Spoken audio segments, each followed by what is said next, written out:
Atenção! Começa agora uma teleaula de língua portuguesa do ensino médio. Você vai assistir a teleaula de número 67. Bons estudos!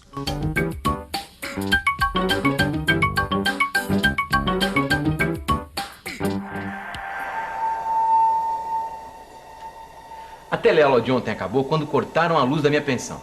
Falta de pagamento. O dono da pensão do Machado vive aprontando dessas. E desse jeito eu não posso nem ligar o computador, nem escrever. Aí a gente pensou num jeito de continuar a história do casal Meire e Eduardo. A mulher quer voltar a ser manicure e o marido é contra. Jane, a vizinha, vai contar como resolver a questão. Além disso, a teleaula de hoje vai mostrar que uma discussão é feita de argumentos. Em gramática, você vai aprender como se separa duas orações assindéticas.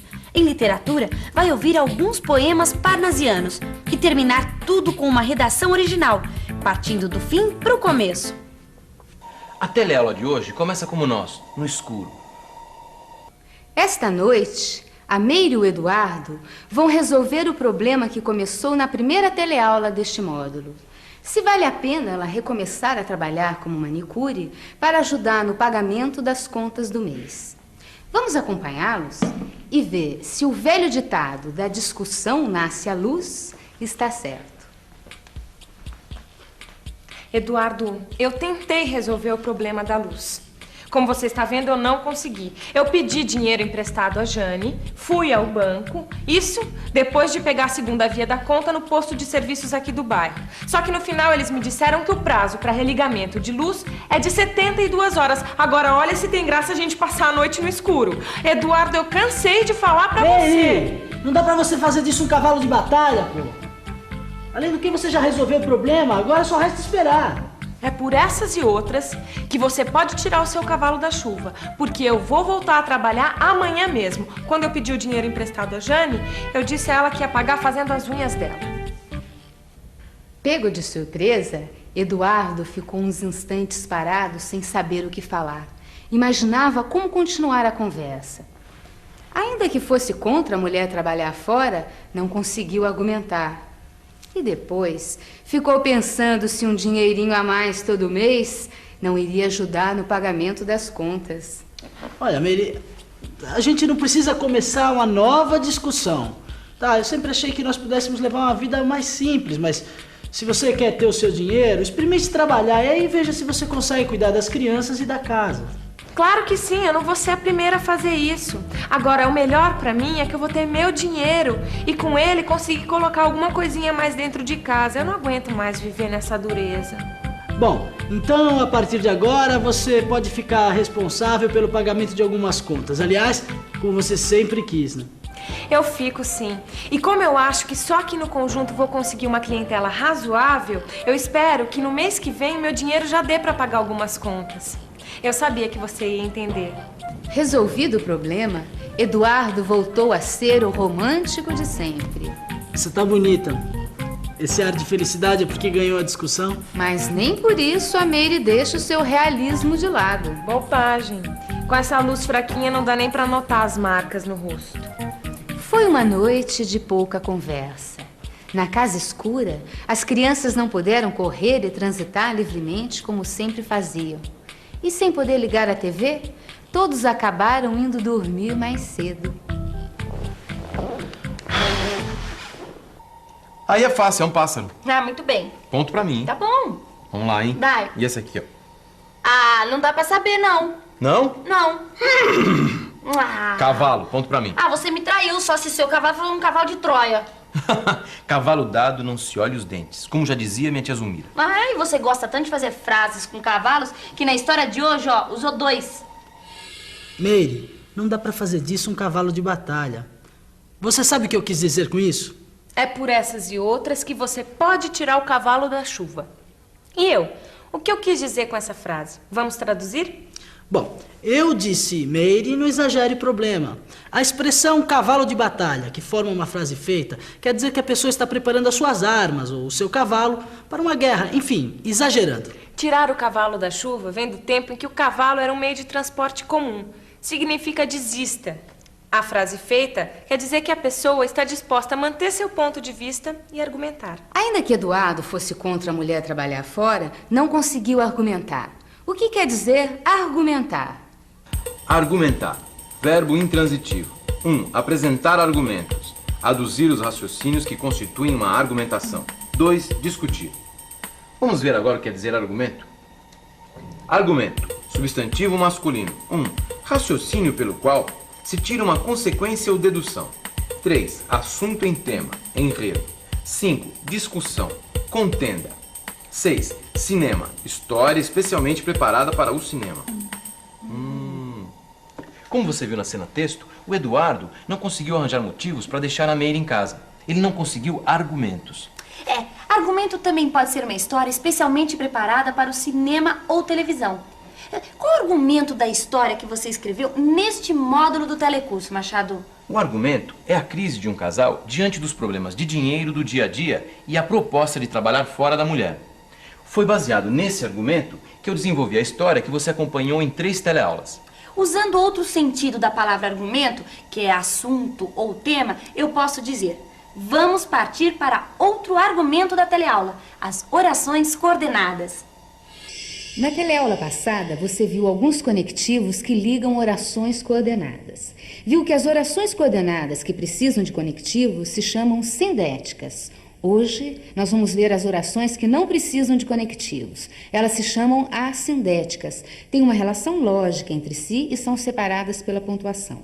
Os 3 recursos mais usados para separar 2 orações assindéticas são vírgula, ponto e vírgula e 2 pontos. Eu consegui o dinheiro, fui ao banco. A oração fui ao banco é uma coordenada aditiva. A vírgula entrou no lugar do conectivo e. Eu consegui o dinheiro e fui ao banco.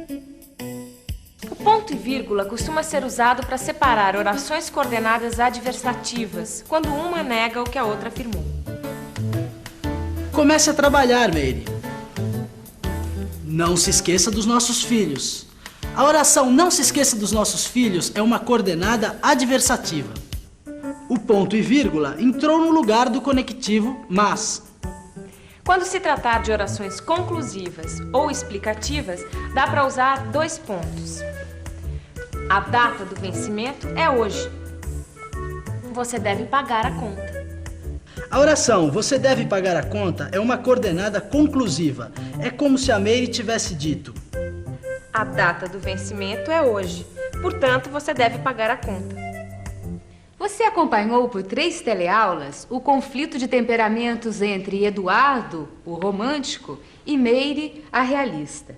O conflito entre o casal acabou, mas na literatura brasileira do fim do século passado, ele continuava. Vamos ver como é que os realistas achavam que a poesia devia ser. Nas 2 últimas teleaulas, você acompanhou 2 estilos literários, o romantismo e o realismo. Vamos relembrar um pouco desses 2 estilos?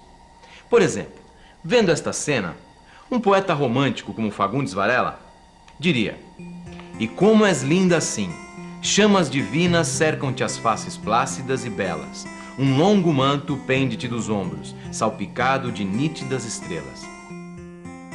Já um escritor, como Machado de Assis, definiria a mesma cena assim: "Tudo nela era atenuado e passivo. O próprio rosto era mediano, nem bonito, nem feio. Era o que chamamos uma pessoa simpática. Não sabia odiar. Pode ser que não soubesse amar." O realismo e a poesia não se deram muito bem. Ficaria difícil descrever uma mulher tão comum em versos, não é? Para reagir contra o romantismo, surgiu então o parnasianismo. Parnasianismo vem da palavra Parnaso. O Monte Parnaso, na mitologia grega, era consagrado a Apolo e às musas.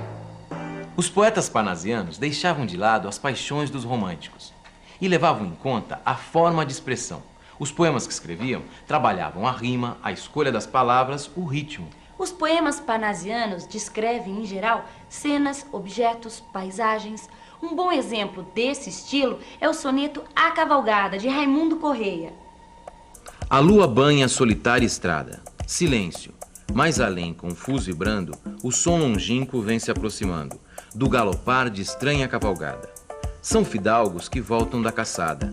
Vêm alegres, vêm rindo, vêm cantando. E as trompas a soar vão agitando o remanso da noite embalsamada. E o bosque estala, move-se, estremece. Da cavalgada, o estrépito que aumenta, perde-se, após, no centro da montanha. E o silêncio, outra vez soturno, desce. E límpida, sem mácula, alvacenta, a lua a estrada solitária banha. O príncipe dos poetas brasileiros, Olavo Bilac, foi um poeta parnasiano. Ele nasceu no Rio de Janeiro em 1865 e morreu lá mesmo, em 1918. Ele ganhou a vida como jornalista e funcionário público. E foi ele quem escreveu a letra do hino à bandeira. Bilac ficou famoso pelos sonetos que escreveu. E este aqui é um deles. Nel mezzo del cammino. O título é uma citação do poeta italiano Dante e quer dizer no meio do caminho. Cheguei, chegaste. Vinhas fatigada e triste. E triste e fatigado eu vinha. Tinhas a alma de sonhos povoada. E a alma de sonhos povoada eu tinha.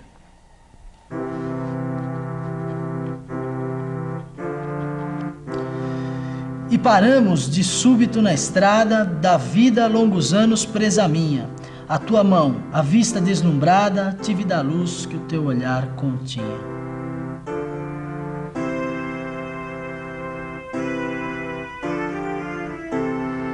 Hoje, segues de novo na partida. Nem o pranto teus olhos umedece, nem te comove a dor da despedida.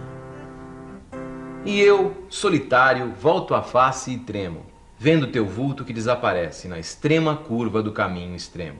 Ah, não sei não, Machado. Pra mim esses poetas parnasianos falam e acabam não dizendo nada. Mas era isso mesmo que eles queriam. Os poetas parnasianos achavam que a arte devia se preocupar com a arte. Eles eram indiferentes aos problemas sociais e escreviam com regras fixas de composição. Deve ser difícil escrever assim, preso a regras, ritmos, formas. Quer experimentar? Tente escrever uma redação que já vem com o final pronto. Neste módulo do Telecurso de Língua Portuguesa, você presenciou cenas que se passam no dia a dia da maioria dos casais. Você ouviu os argumentos da Meire e do Eduardo. No seu dia a dia também é assim. A toda hora você tem que argumentar, apresentar justificativas, defender seus pontos de vista. Treine um pouco e se prepare para esse tipo de situação. Como? Escrevendo um parágrafo que já vem com o final pronto. O seu trabalho vai ser imaginar uma situação em que haja necessidade de argumentar e depois escrever o argumento no qual o final se encaixe. Pronta, Meire? Pronta. Qual é a frase? Voltarei a trabalhar fora e isso está decidido. Não posso mais continuar nessa dependência. Eu preciso ter o meu dinheiro, como eu sempre tive antes de me casar com você. Além do mais, o seu salário não está dando para pagarmos nossas contas. As crianças já estão crescidas, a gente vai dividir o trabalho e assim teremos menos preocupações. Voltarei a trabalhar fora e isso está decidido. No seu livro de estudos, você vai encontrar outras frases para terminar os argumentos. É só seguir o modelo que a Meire acabou de dar. Mas antes de pegar o livro, é bom dar uma olhada na revisão. E atenção, se liga aí que é hora da revisão. Na teleaula de hoje, você acompanhou um argumento entre o casal Meire e Eduardo e os vários significados da palavra argumento. Aprendeu que as orações coordenadas assindéticas, aquelas que não são ligadas por conectivos, são separadas pela pontuação. Os 3 recursos mais usados para separar orações são vírgula, ponto e 2 pontos. Em literatura, você ouviu poemas de um estilo que surgiu do realismo, o parnasianismo. O poeta mais importante do parnasianismo foi Olavo Bilac. E para terminar, você recebeu a tarefa de redigir um parágrafo de um argumento. Então, a frase é: Não perca a próxima teleaula. o módulo Devo e Não Nego termina aqui, mas as nossas histórias, gramática e literatura continuam. Se você quer saber das novidades, Não perca a próxima teleaula. teleaula.